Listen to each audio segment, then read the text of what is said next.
Thank you, Mr. Chairman, Ms. Bordallo, members of the committee, for letting us testify today. I thank my friend and colleague, Mr. Peterson. He has been dealing with this issue, as he said, for a long time, and it just doesn't seem to go away.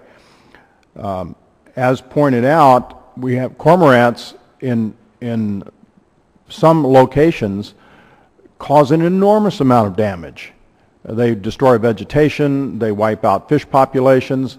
It is clearly a problem in Lake Waconia in my district, where I had 3,000 of my constituents sign a petition.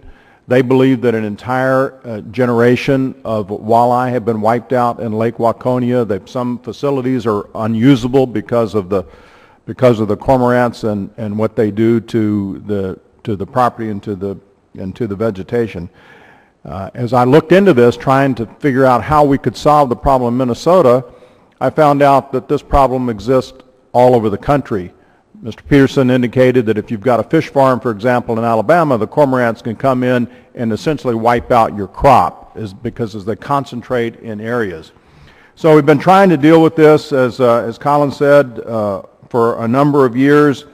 It is a pretty cumbersome system.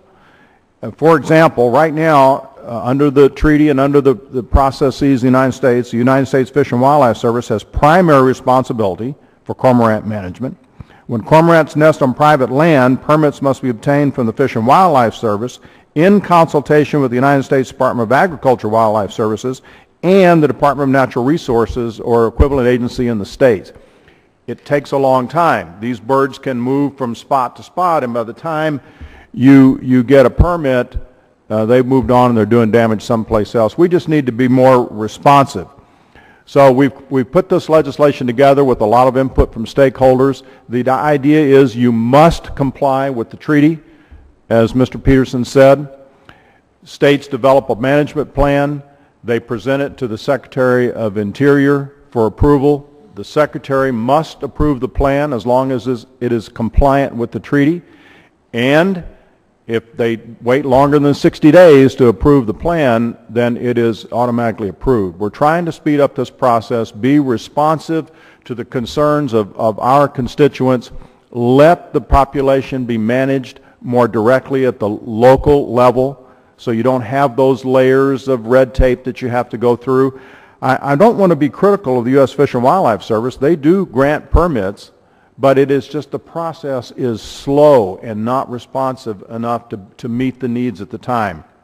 So this legislation, and by the way, I'm very appreciative you let me submit the entire testimony for the record, and let me sort of summarize here. And the summary is this: the current process is too slow, it's too cumbersome, it's not meeting the needs of any of our constituents. The birds are doing more and more damage in some places, economic damage, certainly aesthetic damage. If you go to a place like Lake Waconia, there's an island there that has turned white. It really is some severe damage. They need to be managed. I believe that the local officials, state officials, DNRs can do this. They just simply have to do it in compliance with the treaty. So I encourage the committee to move this forward and see if we can't get action on the floor quickly to provide some relief. And I yield back.